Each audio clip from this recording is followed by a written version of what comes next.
All right. Well, how are you?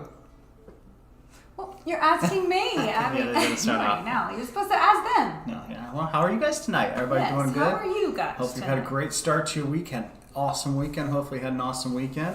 And we are here on our live show Monday, 7 o'clock, because it is still baseball season. So I've got my little one, and he is in baseball, his last season of majors. So in any case, but yeah, hopefully you had a great weekend. Hopefully able to get out there. For us, it was very rainy and nasty weather. Yeah, we were able to go get some truckloads of dirt to start our garden. Yeah, we got a garden. Doing a raised bed. Yeah, so we built some boxes, gardens, yeah. but in between the rain. Yeah. Ben says he's got 2 fingers of rye whiskey. The wife is out of town, and I'll have my undivided attention. Wow. I guess that's for better or for worse, right? I feel special then. Normally we have his divided attention, but now it's undivided. Well, thank you for joining us. If you are joining us for the live show, make sure you sound off in the chat as well, so we can say hey to you as well. And there's A&J Outdoors as well. So hopefully you're having a great John. Hopefully you're having a great start to your week as well. St. Patrick's Day yesterday. Yeah, so I'm wearing my green. So yeah. Okay. St. Patty's Day. I'm wearing blue. Yeah, you Scottish person. Yeah, you. being Scottish. So anyway, but yeah, so that was pretty much our weekend. Of course, I had the knee surgery. That seems to be getting healthier, and I'm moving around better with that. So it's always good. But hopefully this week I'll get cleared for that. Maybe this weekend we'll be able to get out, and we'll see how things go. The weather looks a little better where we are. So, and it's turning spring, and the sheep head are in. I'm seeing everybody's out there catching sheep's head. So if you are near jetties, if you are near anywhere, it seems like anywhere in Texas right now, if there's rocks and structure, this is the time of year for the sheep head. They are going to be in from now to probably about April, I would say. So get out there and get you some great tasting fish. All right.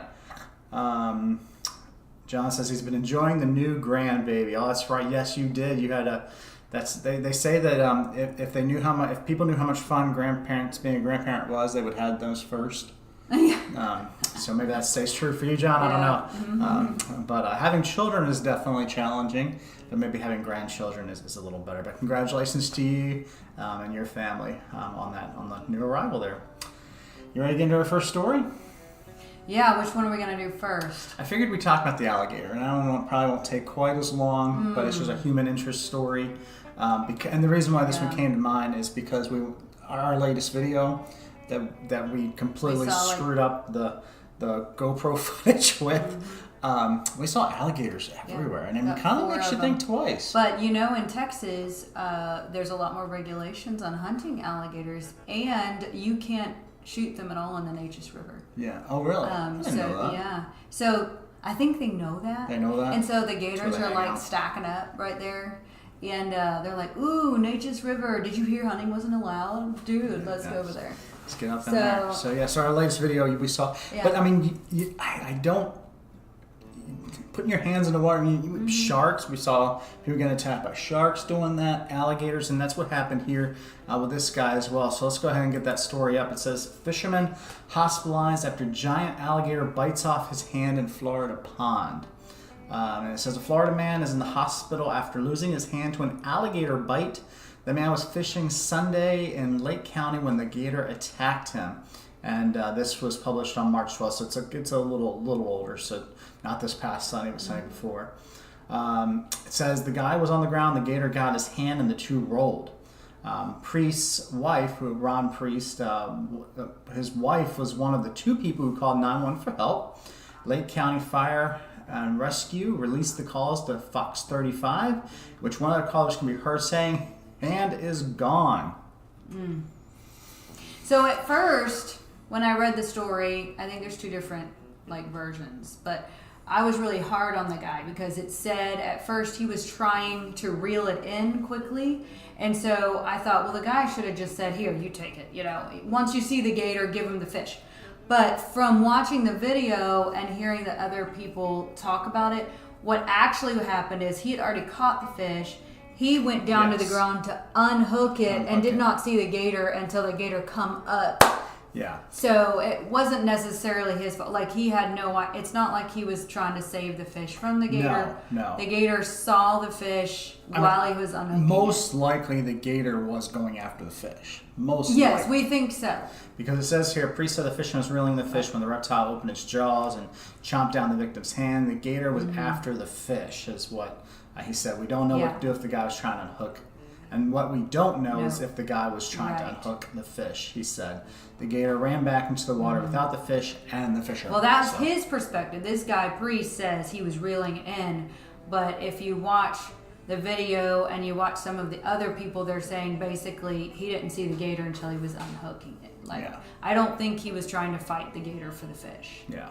So at first I thought, well, this guy was just dumb not giving up the fish. But then I realized I don't think he saw it until it was too late. The grossest part, and sorry if you're eating dinner right now, sorry about that, but the grossest part was they got the hand back.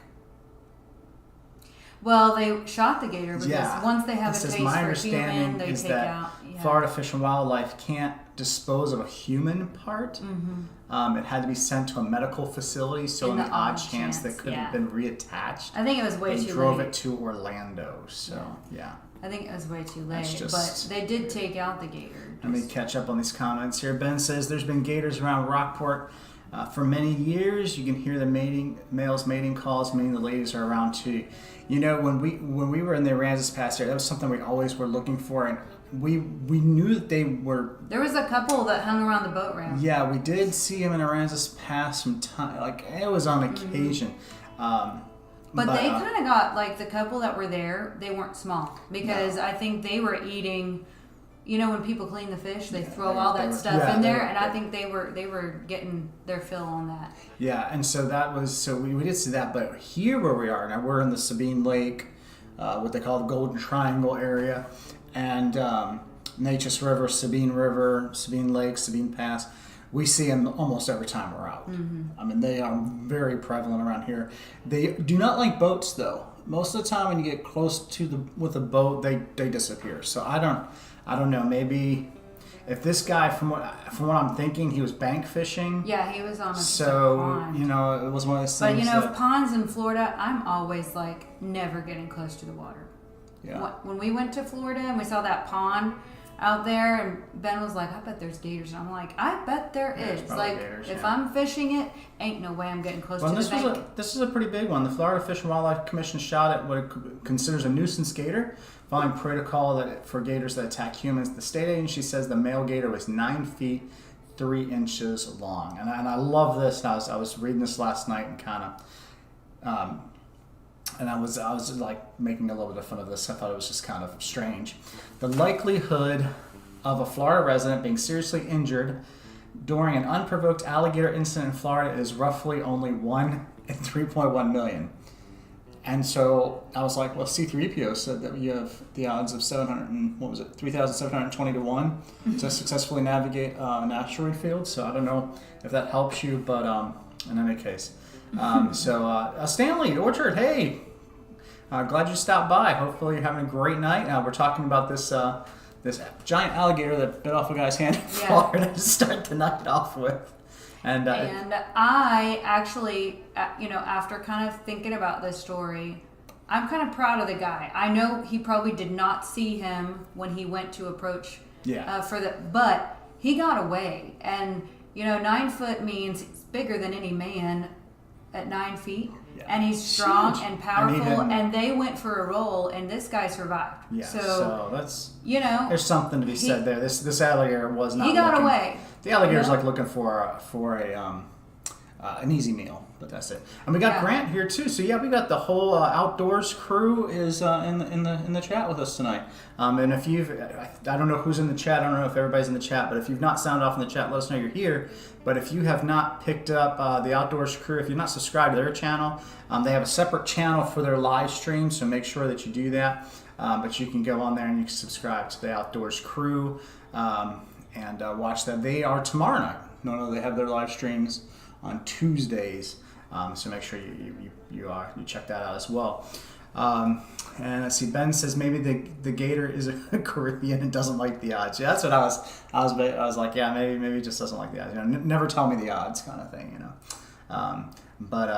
Anyway, and then what Sandler says, yeah, I heard about that gator. Hand isn't my bait of choice, but teach his own. Too early for the Carl Weathers jokes. Yes, maybe a little too early for that. You could get the wooden hand though, but hey, you have a story to tell. You can get like Luke's Star Wars hand. Yeah, Star Wars hand. Star Wars stuff. Get the bionic hand. Yeah. That'd be cool. Anyway, it's hard to tie knots though, right? Fishing is gonna be hard for this guy. I mean, I'm glad he survived, but it's gonna be hard. Yeah, but if he ever wants to fish again. Just be careful. Just be careful in the water. There are things out there that will. Sometimes when we're on our boat and I've seen all those gators and I really have to pee, I think twice about sticking my butt in the water because I'm like, I think it's a good idea. It's gonna be. He's just gonna. I'm putting F in chat for Carl Weathers. Just F in chat for Carl Weathers. Definitely F in chat. There you go. All right, salute. All right, ready for the second one? Yep. All right, because I know if we stay on this. Man. Yeah, and if we stay on this, the jokes are just going to start rolling and they're going to get bad. So, all right, here we go. Let's go to the next one. This one is a little bit more, I say serious because losing your hand is serious. But this one's another one where you hate to see because I think this is and this is my opinion, of course. I'm just giving you my opinion. But yeah, Ben, that's where I was going. It's got to get out of hand. Yeah, the jokes are just going to get out of hand. I mean, it is. Okay. They're just going to get cornier and cornier. Okay, here we go. Let's get on to this one. Simply catastrophic. California salmon season to be restricted or shut down again. This is really sad. This is tough for some of these. This is really tough. People that have their livelihood and these guys out there, they're the commercial fishermen, the recreational fishermen out there, and it's hard to pin it on one thing. The article goes on. There's a lot of reasons that they cite for why this is happening, and all the problems. Some of it is, but I think some of it is actually preventable, and that's part of the issue. So. In any case, California's fishing industry is bracing for another bad year as federal managers today announced the plans to heavily restrict or prohibit salmon fishing again after canceling the entire season last year. Did you see that? They laughed at even the salmon are coming to Texas. They're leaving California. Even the salmon are leaving California. They're like, we're done. We're done. We've had enough. We're going to the free state. But maybe can they go to Oklahoma? I mean, they usually like... They're going to like cold water. Yeah. So that's a problem. It says the Pacific Fishing Management Council today released a series of options that are in consideration, all of which, so there's not really a... So there's no hope. No, all of which either ban commercial or recreation salmon fishing in the ocean off California or shorten the season and set strict catch limits. The decision expected next month, and the commercial season typically begins in May and ends in October. This is a lengthy article, so I'm not going to be able to read it all to you. But you can kind of see that it's on a California website. It's doing this. Basically, what it seems is like the populations are just declining, and there's multiple reasons for this. It's not just one thing, and I kind of get into some of the reasons. So in the ocean, they return back, and that's when they're kind of looking at those numbers, saying, "Hey, they're not spawning in the rivers. They're not coming up here and doing what they need to do." Yeah, and what Stanley Orchard just pointed out is in this article as well. They released like 500,000 salmon eggs into one of the rivers, and they all died. And it talks about that in this article. So there's multiple things going on here. They said they tested the water. They said it was fine, but for some reason, they just all died. And Outdoor Life in the house as well. So now I just got just died, okay. Or they eaten by predators? No. They just died. Let me see if I can find it in the article real quick. But they were talking about it. It was down at the end where they were talking about it, where they had released so many into it, and they did not. I'm scanning here. Well, while you find it, some of the reasons they say are drought. They have had a drought, so they have less rain. On top of that, the rivers are being diverted to other places because of housing developments and other things. It was in a different article I was reading. The river salmon die-off. The Klamath River salmon die-off was tragic, wasn't predictable. So they have been following the story for quite a while. But what I did think that we could talk about in this is, one, of course, there's the financial side of this. These guys are selling their boats. They're done. Like, they're out. They cannot survive. Well, another season, and they said, look, we've been bleeding. And can you imagine like, this guy here has got so much invested in his boat. He might not even paid his boat off. That some of those boats are incredibly expensive, and then they basically take party fishers out and all this stuff. And then now you have this huge boat, and who's going to buy it now? Yeah, nobody. I mean, they are really in a hole, making their life off catching salmon in the ocean, which you think is never going to close. Yeah, but it does. And so let's catch up with Senior Misterioso.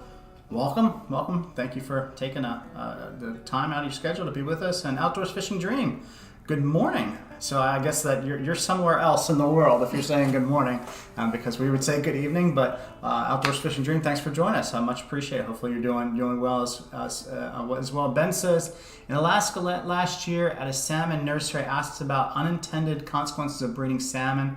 They did not have great news. That's part of it. This is something that's been going on for a while, but it's getting worse. And no matter what seems to be done, nothing actually seems to help in actually turning this thing around. This guy said here, he says, we're looking at numbers of fish that don't even make it worthwhile to untie the boat. It's not enough to pay for maintenance and preparations. Yeah, so they're like, okay, you can take people out, but they can only get one. He's like, well, I'm not going to do that. Yeah, so it's just... They're going to all have to find, like, different jobs, but these are big boats. These are big boats, yeah. Look at them. Incredibly large boats. So here's the part that I think is important to point out regarding this. And like I said, I think some of this is preventable, and that is part. But before I get to that, authorities caught this gator. It's still on the gator. Okay. And making Pinky swear to give it back. Oof, that's brutal. Yeah. And Outdoors Fishing Dreams from Malaysia. Yeah. All right. Well, welcome. Thank you for taking the time to join us on this live stream. Did you see what Ben wrote? I think it's a joke, but Florida man uses his hand to catch a gator. Yeah. But we didn't actually, somebody else caught it. But yeah, that's a joke. Yeah. All right. Today's decision follows the release of population numbers for Sacramento River Fall Run Snook, which makes up the greatest proportion of California and Oregon's ocean salmon fisheries. The numbers are down from an average of more than 200,000 fish that returned to spawn in the mid-2000s, and those numbers are a fraction of the historical counts of 1 to 2 million fall and spring run salmon returning to the Central Valley every year. So this is truly sad, truly difficult. They need to study what they did in 2000. Look at those numbers. Yeah. It says last year only 134,000 returned. That's third lowest on record. Right, but look at the year 2000. It's highest ever on record. Yeah. Recent records, they returned. And they have the drought. They have the drought years. They have the state water project starts. So and that's in the 1960s. So it's just been declining and going down and going down. Federal officials are attributing the struggling populations to low flows and high temperatures. So they're pointing to the different climate issues that are going on. But there's another thing going on, and this is one thing that I think will go underreported. The Newsom administration, Newsom is the governor out there, and they came under fire from conservationists in the fishing. What's going on here? The live stream? Yeah, no, I think we're okay. Okay. The Newsom administration had come under fire from conservationists and the fishing industries for actions that could jeopardize salmon, including waiving water quality requirements in the Delta and backing a controversial pact with the major water suppliers related to diversions.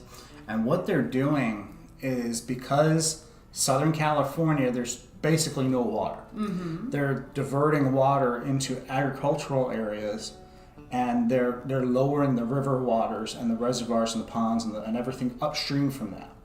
And so the lack of water flow is causing it so that that's what's one of the issues, that California has gotten too populated for the amount of water that it has, especially in Southern California, where there's millions and millions and millions of people, and there's no water there. It's a desert. So that's going to be a big issue, I really think. And we use a lot more water than we used to. Now everything, we're taking daily showers, dishwashers, washing machines, all those kinds of things that use water. And then also, if you deplete the rivers and they're too low, then the water quality goes down, like they're saying. Okay. Let's see, what's Ben saying? The Alaskan fishery said that they breed and that bred and released salmon are returning smaller, so it could be leading to a slow death march. Yeah, that's another thing that was in this article, was that they're just not seeing the time. They're not seeing those actually return. The ones that they're breeding in captivity, they're not seeing them return either. Outdoors Fish and Dream says Malaysia will get you hooked with its local foods, Chinese, Malays, Indian cuisine, you name it. Yeah, I bet. All kinds of different foods there. Well, salmon is a big industry. Like, a lot of people eat salmon. A lot of people buy it. A lot of people. So it's a big industry. So if it's not getting it all from California, where are they going next? Are they going to Atlantic salmon? That's going to be the thing. Is something's going to replace it. Something's going to. Because if they do that, if they start getting it from a different source. But the point that I want to say here is the Newsom administration is a left-leaning organization, and the conservationists are mad at them, which would also generally be what we would consider left-leaning. So it's not like this is a political right-left issue. This is something where they're making active decisions that are hurting what they say they're trying to do better with. It says this is like the third time. Senator, she says this is like the third time I've heard that conservationists are against stuff like this. These policies are being fed under the guise of conservation, but still serve a different, more political goal. And you're right. You've got to think that what's actually good for the environment, what's good for the conservation side of things, is not being done. And you have to say why. What's going on here? Probably it's some way to get money. I hate to say it Water there, but suppliers. And but with a lot of these things, you follow the money and you find out. Some developers are saying we need water and we're going to pay you to get it. And so I think that's one of those things it's going to be. And the guy goes on to say, it's really hard for me to swallow that we export all this water and have no regulation on the farming. We're taking away from one resource to give to another resource.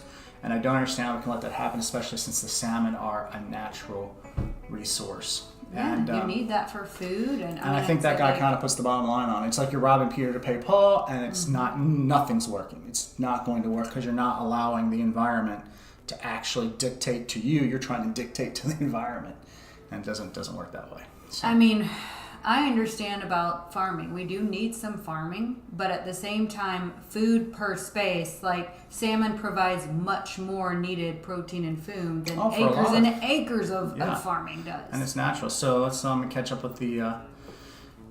Ben agrees with Stanley, which I agree with Stanley as well, so that's good. Outdoors Fish and Dream says we're having a heat wave here in Malaysia. I've seen this causing issues around the globe.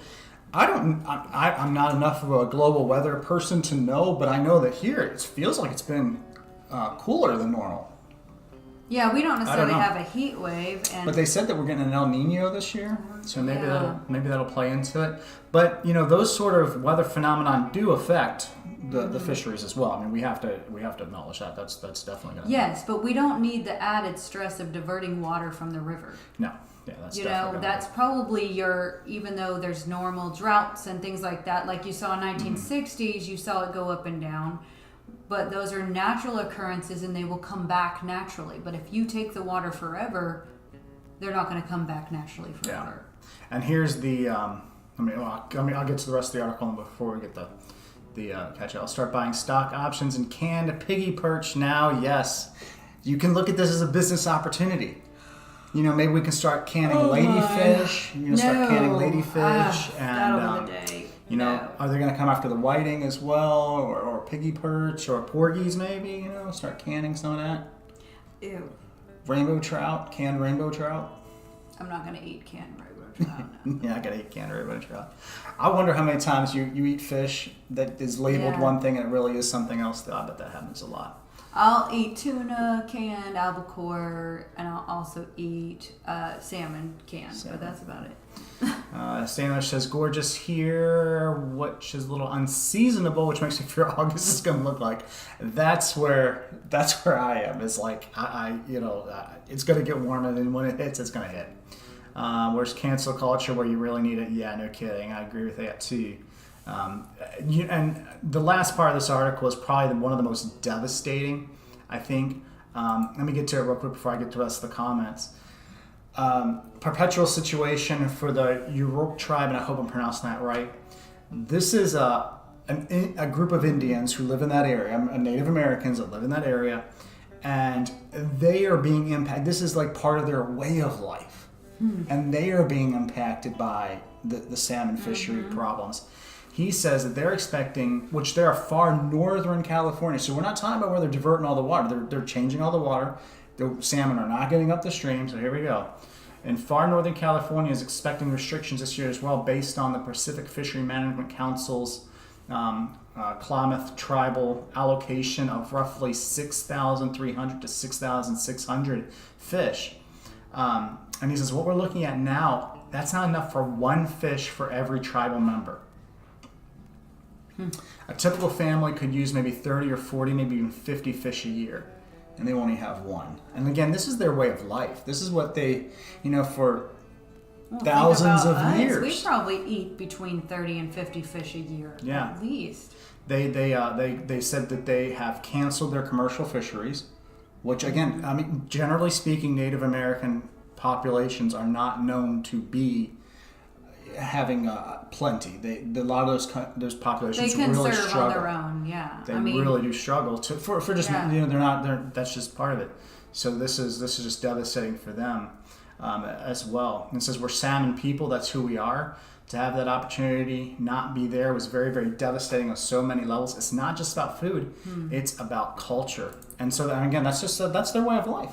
And that's really sad as well, that here you have these tribes that have been put on these reservations, and then the government comes in once again and tells them they can't even do what they've been doing for thousands of years. It's just terrible. Any way you look at it. That's because they said yes as a government to some other developer somewhere downstream. Yeah, it's just follow the money.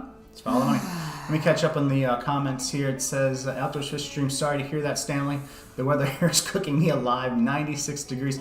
And Outdoor Fish Stream, you're going to have to tell us, is that I'm assuming that's unseasonable for you guys where you are. I don't know much about the weather in Malaysia, but at the same time, I would think that must be unseasonable. And I know in some areas, like they don't even have really air conditioning and things like that. So some of those sweltering temperatures could be bad.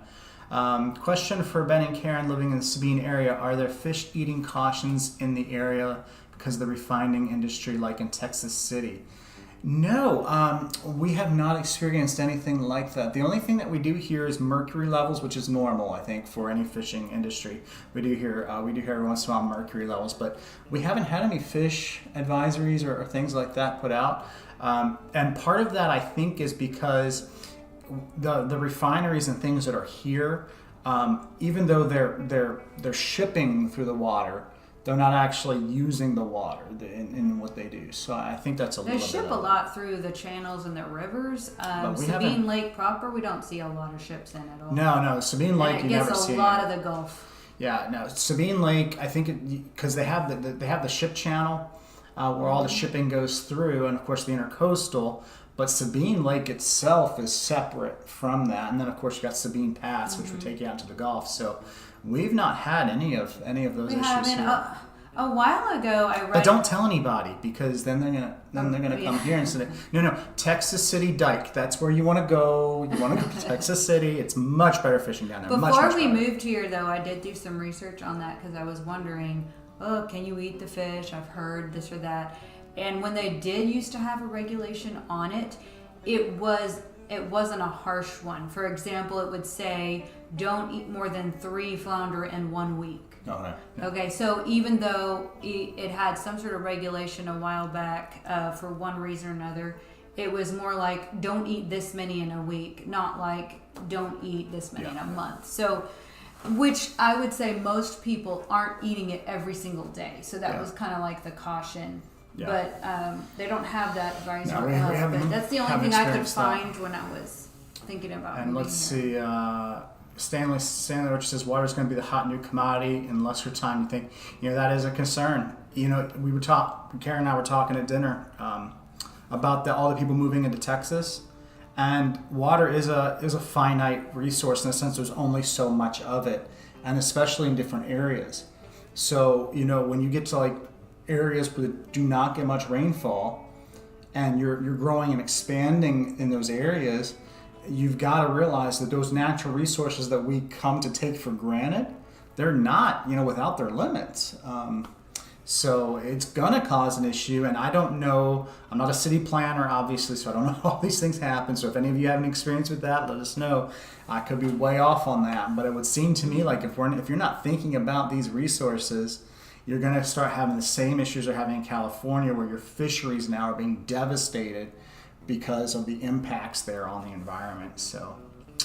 Well, when we lived in Aransas Pass, Corpus Christi had all these water restrictions going on all the time. They were in a drought, but they were like Lake Corpus Christi is like direly low. It's always low. And I was like, with all this water everywhere, but that's all salt water. Yeah. So it's like, Yeah, it's always low. That's the one thing about living here is water is plentiful. They were talking about putting in desalinization. Yeah, in Corpus Christi because they didn't have enough. They have so much infrastructure and people there now, and Lake Corpus Christi is not going to handle it anymore. Senior Mysterious says Fury Road predicted the future, Stanley. Yeah, no kidding. We're fine over here because the hurricane in 2018 cleaned out a lot of people, just kind of left. Yeah, they did. And so the population actually went down because of hurricanes. So and we have water. We have rain all the time. So much water. We have to worry about flooding. We have the opposite problem. Too much water, we could share. That. Let's see. Ben did not like Fury Road, apparently. And Stanley Orchard says that movie is the Idiocracy of its day. Yes, Idiocracy. That's another movie there. That's good. Okay. I saw a channel, Fishing Outdoors Dream says, I saw a channel where it explains about medieval food. Says salmon is the poor man's food back in the day. It makes sense that it's been that way thousands of years. Yeah, and so you have to think that something man has done has impacted. And I think that's what we can talk about climate change, we can talk about things like that, and different, I think people would politicize those and do all kinds of things with it as well. But we definitely have to recognize the human element in this to say humans have impacted this in a negative way, and it's becoming an issue. And I think Texas, even you're seeing it and I don't want to get into this because it's I don't want to say it's a different subject, but the whole thing we're going through right now is speckled trout, and people are saying that we had the freeze and then it didn't recover, and people are still fishing like they did before the freeze. So now we have to change the regulations to stop. I know they're worried about the trout, and that's all. That's great and everything, but salmon has always been a staple fish for food.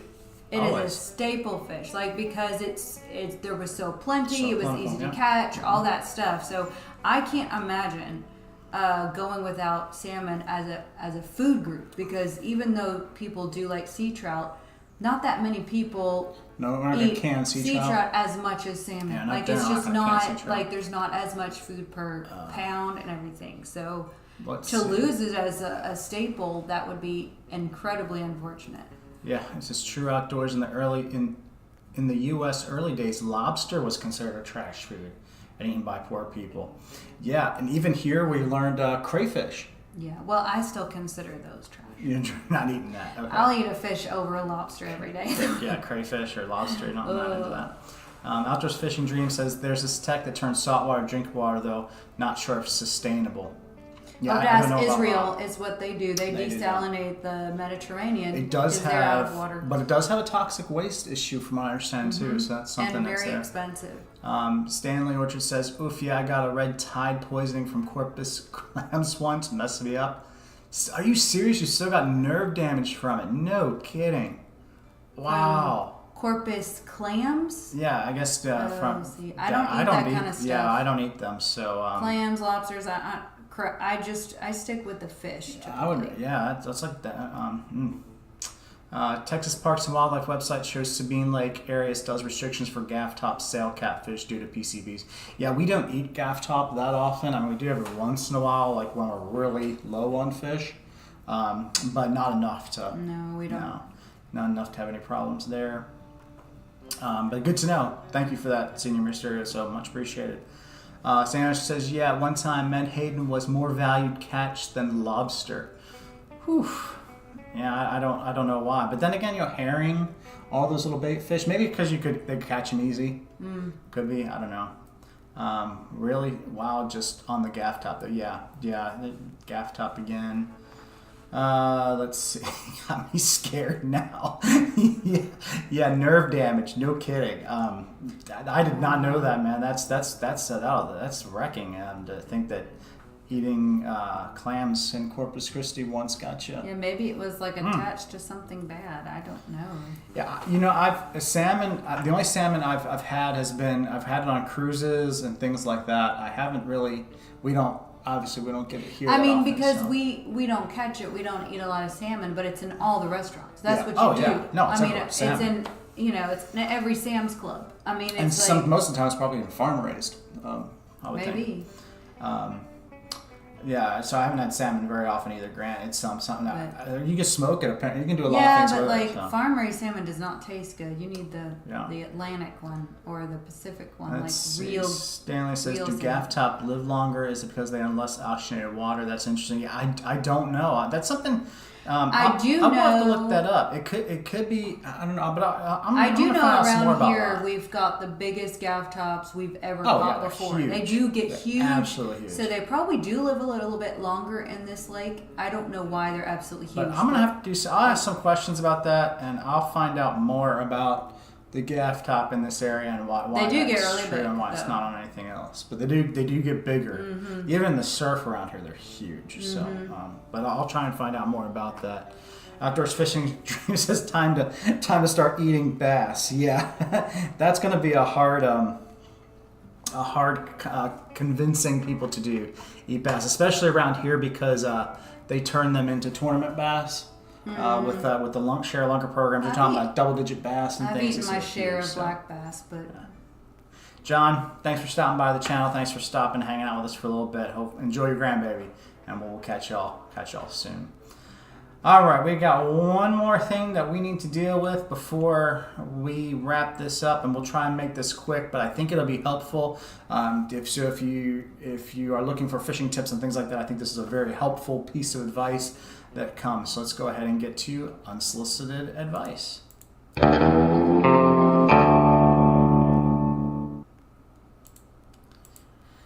All right, so in this one, we go on to Reddit and we find questions that Redditors have, and this one is needing assistance new to fishing.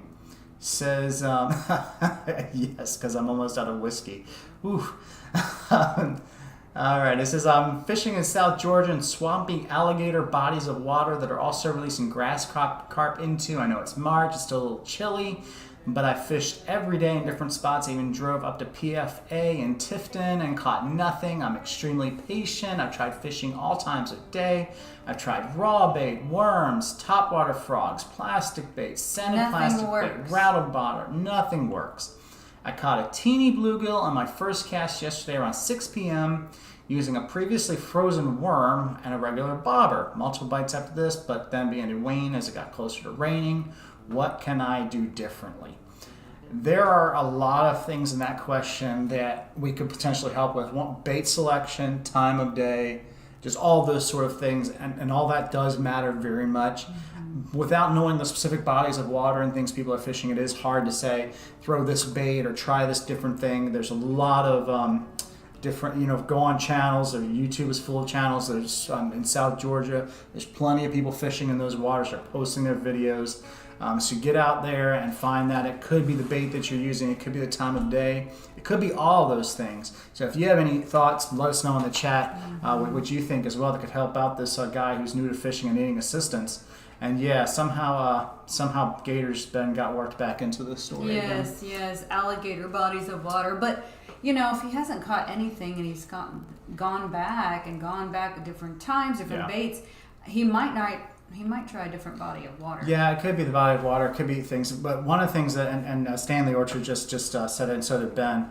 If you are new to fishing, I do not suggest lure fishing. Even if I'm taking kids, people who don't know much about fishing, I'm not using lures with them. I'm not even going to ask them to, because there's a lot that goes into using them properly. And if you're new to it, it's something that, get your confidence up. Try every once in a while. But live bait is definitely going to help you. Definitely going to help. He did say he's tried raw bait and worm. Yes. But then he went to other plastics and rattles and things like that. Bluegills with worms and things like that. But what I thought would be, and Senior Mysteriosa says, wonder if they are fishing from the bank or boat. Yeah, that plays into it as well. Where I would they're guess fishing. a bank. I'm probably fishing from the bank if he's new. And not too close to the edge if there's gators in the water. Yeah. Probably not. But here's what I'm gonna, and this is from Salt Strong. This is not a plug for them. We're not sponsored, or we don't get anything from Salt Strong for this. The only reason why I'm using their website is because they talk about it often in their podcasts and things. But it's what they call the 90-10 fishing rule, and what that means is that 90% of the fish are in 10% of the water. 90% of the fish that you're going to catch are in 10% of the water, and the trick of fishing is to know those 10%. That's what you're doing. And there's a lot of things that go into knowing where those spots are. Your choke points, changes in depth, shells, underwater structures, logs, just all those things. But what you're trying to figure out, the thing that every fisherman is, if you spend time doing anything, it's going to be trying to find those 10% of spots. And it could be, when you talk about this, he said it was cold. So now he's got to think, well, what kind of depth is he fishing? Yeah. What kind of fish is he going for? If it's too cold, is he getting down to the warm spots? Is he getting down deep enough? Yeah. Or is he fishing for, crappie? Is he looking for brush piles? Yeah. What is he fishing for? If he just wants bluegills, use some hot dogs, Yeah. If if he wants bass, well, that's a different story. Yeah. Then. So the best thing I can say on the 90-10 fishing rule is structure. Know that if there's structure there. Fish around structure. Matter of fact, one old fisherman told me, he said, if you're not losing your hooks or your weights, you're fishing in the wrong spot. Because fish like structure. And so you're good. You got to think, where's the structure? Where's the choke points? Where's the logs? Where's the sunken things? You've got to think structure, and that's going to think. So wherever there's and Ben's talking about this, fishing areas that hold prey will hold a game fish. That's it. So if you see things in the water that are moving, you see the bait fish moving around. We look on saltwater fishing. We're looking for bird activity or bait activity and things like that. So we're looking for things like that, remembering the 90-10 rule, that 90% of the fish that you're going to catch are going to be in 10% of the water. And one of the reasons that having a boat can lead to more success sometimes, because you can move around. Yeah, because you can. So you're like, oh, they're not here today. But a lot of times, if you're bank fishing even, you're going to see evidence of other people fishing there.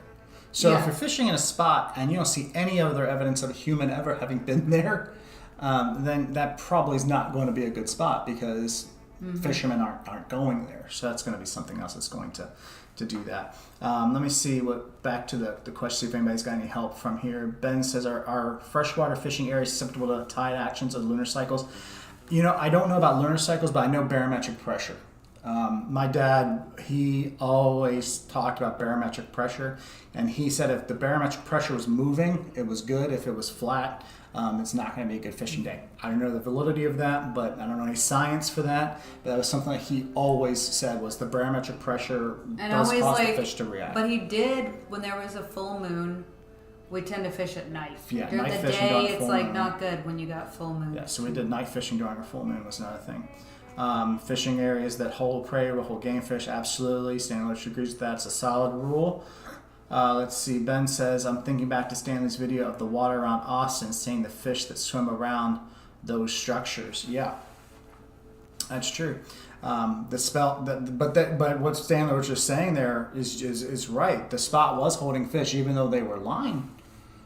They still were there. And Outdoors Fishing Dream, thank you so much for joining us on the live stream. We do these Mondays at 7 p.m. Central Time, and I try to get them scheduled so everybody gets notifications. But thanks for joining us. Thanks for work. And hope you have a wonderful day at work and hopefully you'll stay cool. And stay cool, yeah. Hopefully where you're going's got air conditioning. Yeah. So anyway, that's something I think that can help out everybody with fishing, is especially if you're getting skunked, especially if you're getting frustrated with it. Think structure, think the 90-10 rule, look for those spots, and that'll be helpful to you. So hopefully you are off to a great start to your week, making plans for this coming weekend, even though it's further away. I know that I'm already watching the weather because I want to get out there and get fishing. I want to go after some sheepshead if I can. Definitely some reds and things as well, so we're watching that as well. So hopefully you are going to have a great work week and be ready to make those plans for the weekend. And anything that we're forgetting? Oh yes, if you haven't hit the thumbs up button yet on the live stream, the live show, do help us out with that. Hit that thumbs up button. That's much appreciated. And if you haven't, yeah, the thumbs up. Where is that? But if you hit the thumbs up button, and then also make sure that you subscribe to the channel if you haven't already. We do these live shows on Mondays at 7, and then we also do other videos as well. So help us out with that. But thank you all very much for joining us. Thanks for taking time out of your schedule to spend with us. And until next time. May the fish be with you.